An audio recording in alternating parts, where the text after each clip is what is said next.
예수님이 이 땅에 오셔서 질병을 치유하신 것은 예수님이 그 질병이 근원되는 죄의 문제를 해결하시기 위해서 오셨다는 사실을 보여줍니다.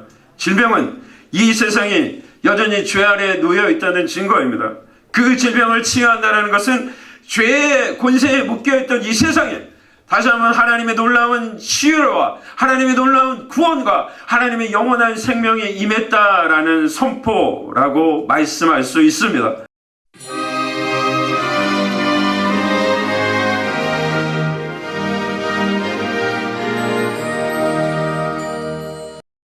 실업인 연합회는 오늘 처음 왔습니다. 처음 왔고 우리 정충지 장로님 말씀은 굉장히 많이 들었는데 오늘 처음 뵙습니다. 반갑습니다. 오늘 그 예수라는 이름으로 제목으로 함께 은혜 나눌 때 하나님의 큰 은혜가 있기를 축복합니다.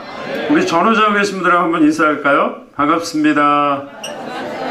사랑합니다. 축복합니다. 네, 굉장히 분위기가 좋네요. 네.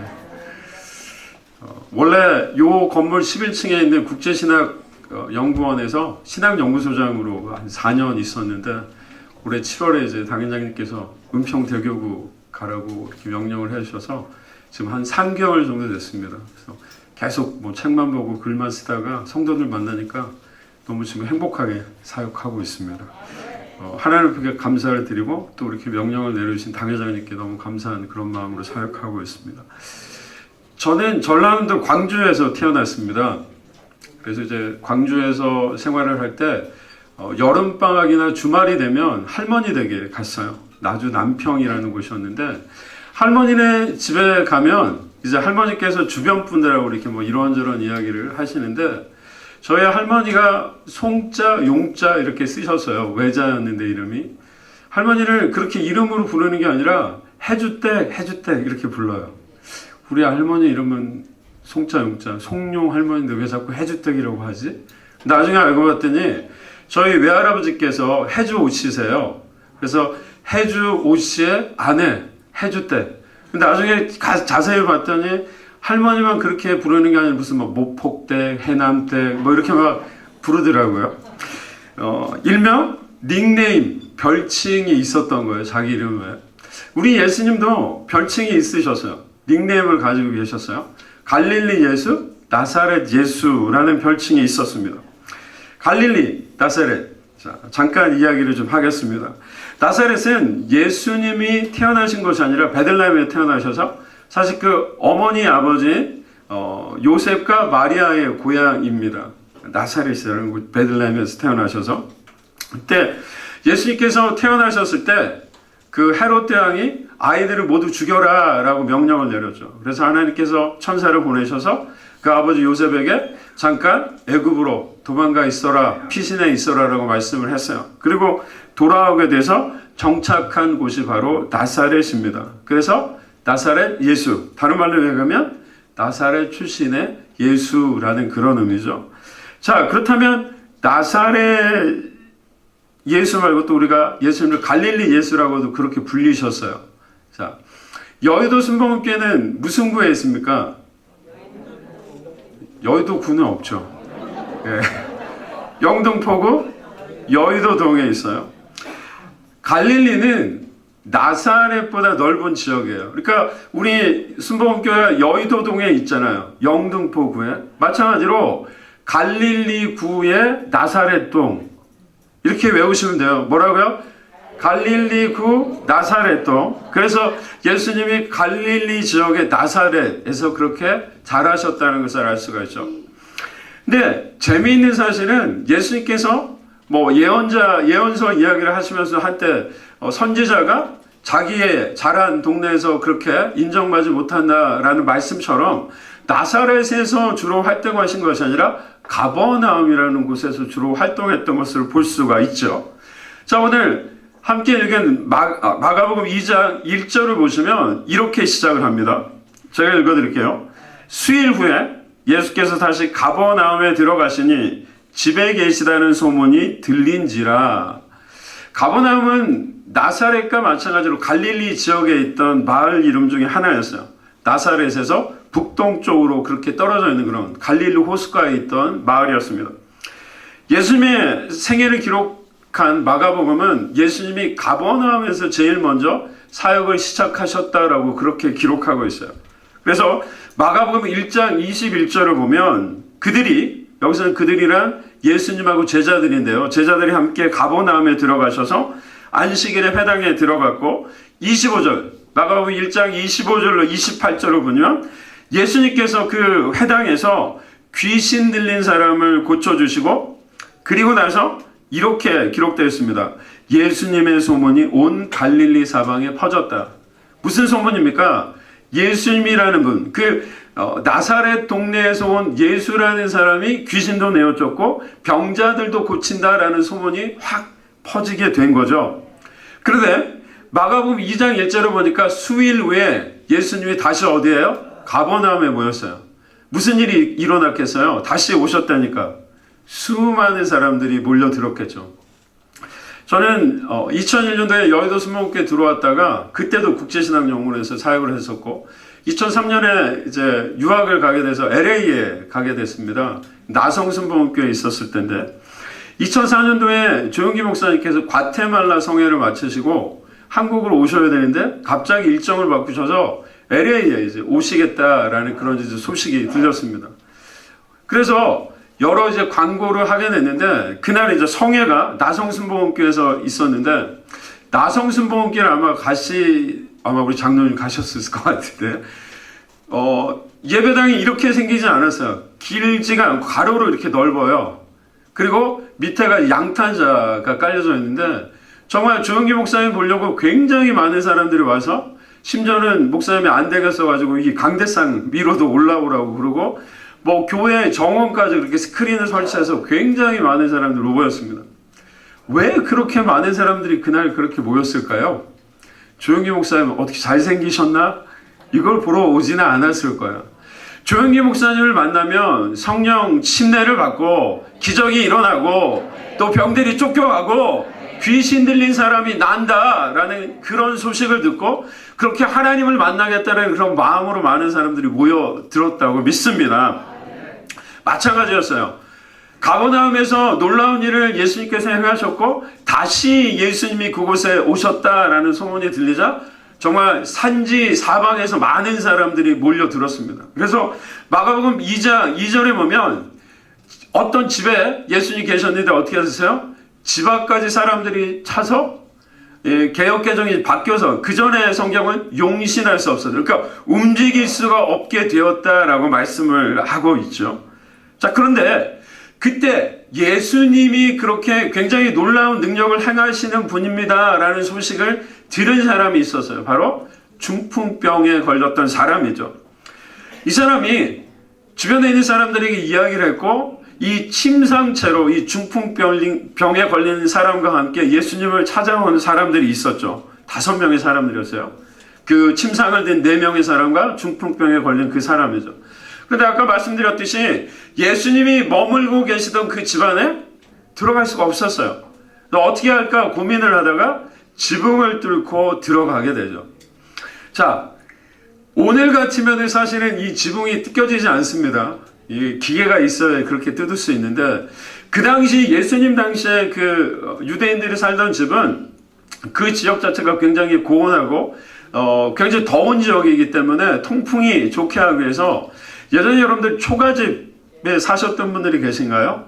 진흙을 이겨가지고 볏짚하고 해가지고 그렇게 해서 통풍이 좋게 그렇게 만들었죠. 마찬가지로 여러 가지 진흙과 나뭇잎과 이런 것들을 통해서 지붕을 만들어서 그렇게 쉽게 뜯어낼 수가 있었던 거죠. 뿐만 아니라 자주 지붕을 뜯어내고 교체해야 됐기 때문에 집 옆에 지붕으로 올라가는 계단이 있었다고 합니다. 그러니까 쉽게 좀 우리가 이해가 되죠. 중풍병자를 데리고 그렇게 계단을 통해서 지붕으로 올라갔습니다.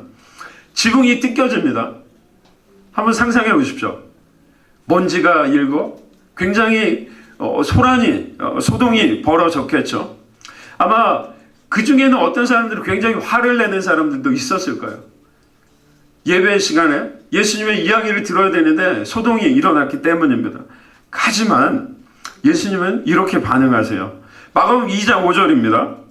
예수께서 그들의 믿음을 보시고 중풍병자에게 이르시되 작은 자야 내 죄사함을 받았느니라 하시니, 예수님은 중풍병자가 그를 도와준 사람들의 믿음을 보셨다라고 성경은 우리에게 말씀하고 있습니다. 그리고 그 믿음을 통해 중풍병자를 치료해 주셨습니다.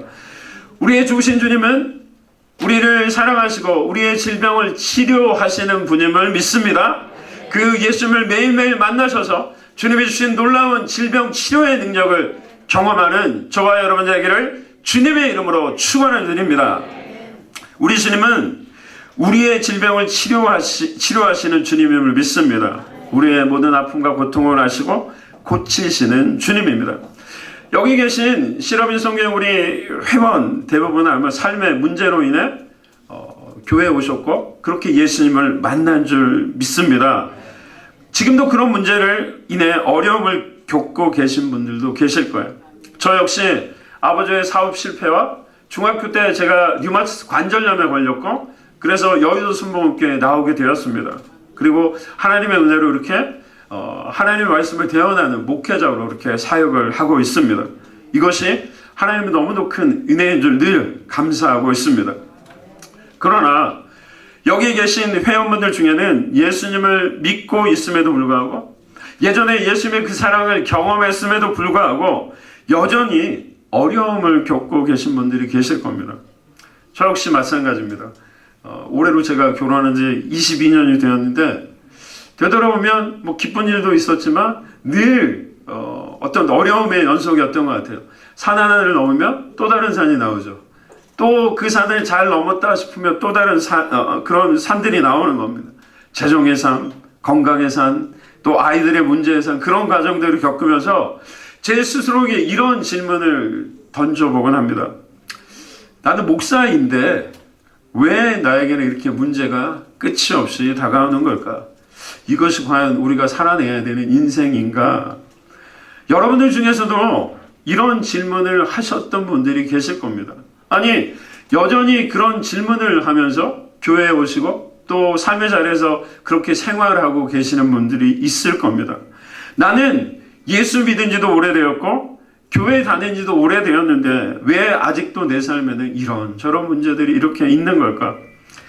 심지어 여의도 순복음교회 실업인 선교에서 열심히 활동을 함에도 불구하고 왜 나의 삶에는 이런 문제들이 있는 걸까? 왜 이렇게 나는 힘들어하는 걸까? 이런 질문을 하시고 또 이런 고민을 하시고 이런 기도를 하셨고 또 지금도 하시는 분들이 계실 줄 압니다. 왜 우리 삶에는 이런 문제들이 사라지지 않는 걸까요? 왜 우리 삶에는 경제적이고 또 건강에, 관계에, 또 자녀들의 그런 문제들이 끊임없이 찾아오는 걸까요? 이 질문에 답을 찾기 위해 우리는 마가복음 2장을 조금 더 좀 읽어볼 필요가 있습니다. 사실 마가복음 2장 1절로 12절의 이야기는 많은 경우 중풍병자 이야기를 하게 되는데 그 뒤에 이야기가 계속되고 있습니다. 그리고 어떤 의미에서 이 이야기는 중풍병자를 고치는 이야기로 끝이 나면 굉장히 좋겠는데 그렇지가 않습니다. 자, 계속해서 이야기를 한번 보죠. 마가복음 2장 6절과 7절인데요. 어떤 서기관들이 거기에 앉아서 마음에 생각하기를 이 사람이 어찌 이렇게 말하는가? 신성 모독이로다. 오직 하나님 한 분 외에는 누가 능히 죄를 사하겠느냐?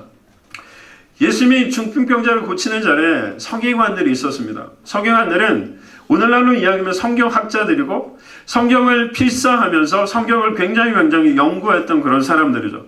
그래서 이 사람들이 연구한 성경의 기준대로라면 오직 한 분 하나님만이 죄에 대해서 이야기할 수 있고 죄를 사하실 수 있는 분인데 예수님이 지금 뭐라고 이야기했습니까? 작은 자야 너의 죄사함을 받았다라고 이야기를 하고 있어요.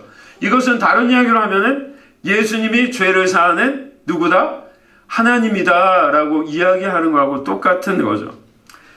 이사야서 43장 25절에 보면 나 곧 나는 나를 위하여 내 허물을 도말하는 자니 내 죄를 기억하지 않겠다라고 말씀하고 있는데요.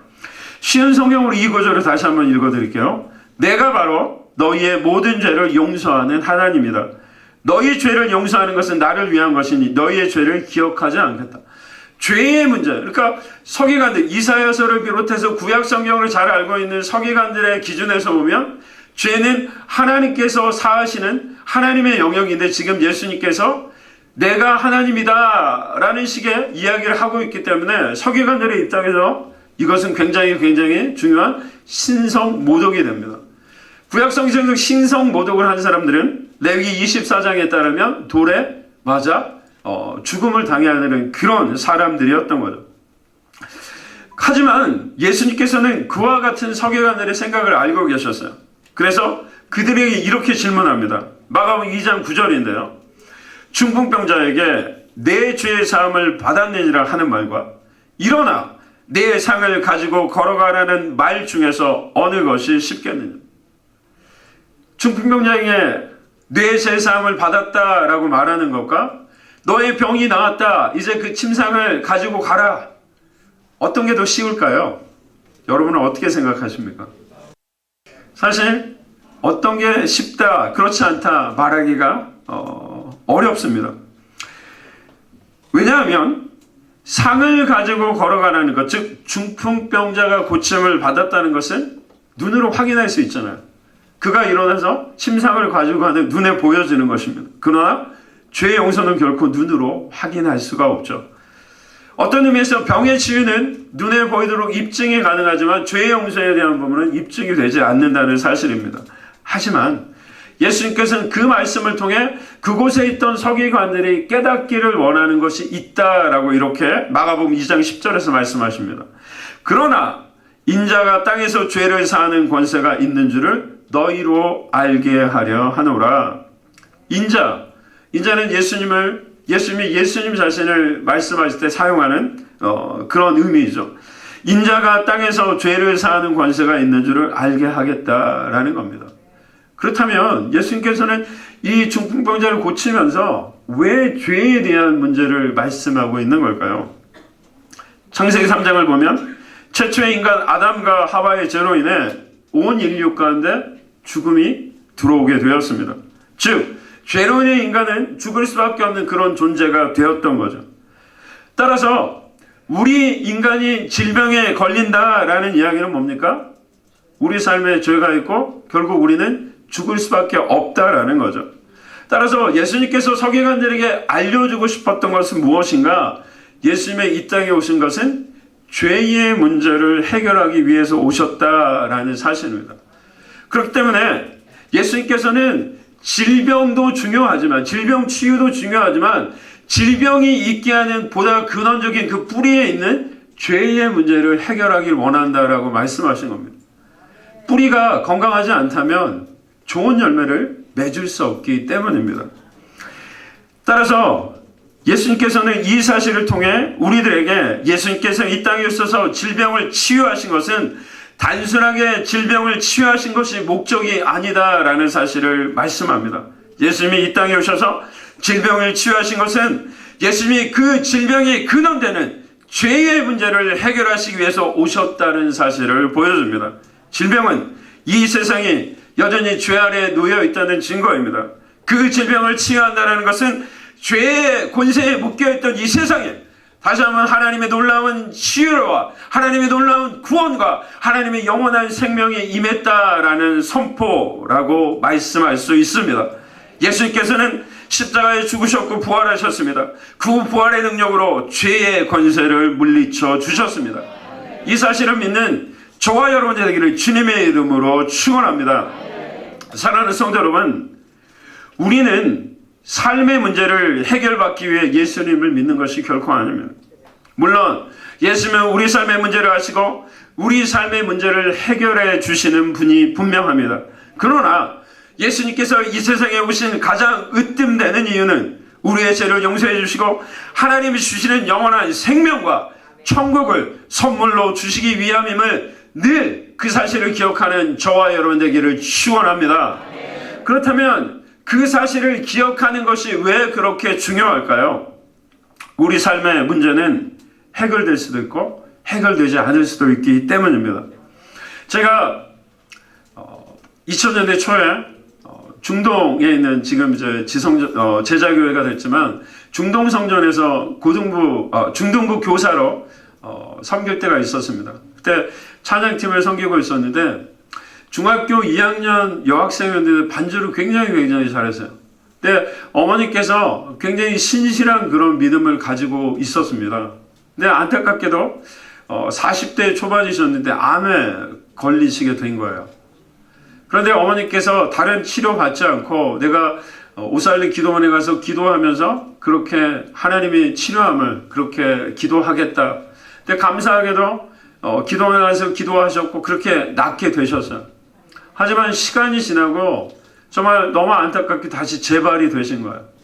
그래서 동일하게 기도원에 가서 그렇게 기도하셨지만 결국 하나님 품에 그렇게 천국에 가시게 되었습니다. 지금도 그 아이들이 굉장히 눈에 선해요. 막내가 아직 초등학교 들어가기 유치원생이었고, 둘째 큰애가 이제 중학교 2학년이었고 둘째가 초등학생이었는데, 막내는 엄마가 돌아가신 사실을 몰라요. 집에서 막 천진난만하게 그렇게 있는 모습이 지금도 선합니다. 그렇습니다. 우리 삶의 문제는, 질병의 문제는, 우리의 건강의 문제는 회복될 수도 있고 그렇지 않을 수도 있습니다. 경제적인 문제도 마찬가지죠.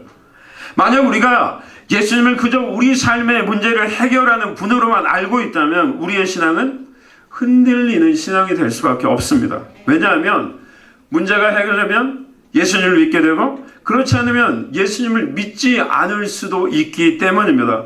그런 신앙은 예수님 중심의 신앙이 아니라 바로 내 중심의 신앙이기 때문이죠. 나의 문제가 해결되면 예수님을 믿고 나의 문제가 해결되지 않으면 예수님을 믿지 않기 때문입니다. 그러나 사랑하는 성도 여러분, 우리가 믿는 예수님은 결코 그런 예수님이 아닌 줄 믿습니다. 예수님은 이 땅에 질병 치유자로 오신 것이 아닙니다. 귀신을 쫓아내는 축사자로 오신 것도 아십니다. 예수님은 이 땅의 죄의 문제를 해결하고 죽음 가운데 있는 인류를 구원하기 위한 구원자로 오셨습니다. 이 사실을 믿을 때야 우리의 신앙은 결코 흔들리지 않습니다. 우리가 부해도 예수님은 우리의 구세주가 되시고 우리가 가난해도 예수님은 우리의 구세주가 되시기 때문입니다. 우리가 질병 가운데 있어도 우리가 건강한 가운데 있어도 예수님은 우리의 구세주가 되기 때문입니다. 우리의 처지가 어떠하건 주님은 여전히 우리를 사랑하시고 언제나 우리를 구원하는 구세주가 되심을 늘 잊지 않고 기억하는 저와 여러분이 되기를 축원합니다. 제가 좋아하는 작가 중에 필립 얀시라는 사람이 쓴 책 중에 내가 알지 못했던 예수라는 책이 있습니다. 근데 제가 이 책을 보다가 그 책 표지에 영어 제목이 있습니다. 영어 제목이 이렇게 돼 있어요. The Jesus I never knew. 우리말로 번역을 하면 내가 알지 못했던 그 예수예요. The Jesus. 그런데 죄송합니다. 영어 이야기를 좀 하자면 이름 앞에는 더라는 정가사를 붙이지 않아요. 뭐 사물, the chair, the pants, 이렇게 이야기를 하지만 근데 제가 이 제목을 보면서 왜 지저스라는 그 이름 앞에 더라는 정관사를 붙였을까? 근데 이 필립 얀시라는 사람이 책에서 그런 이야기를 합니다.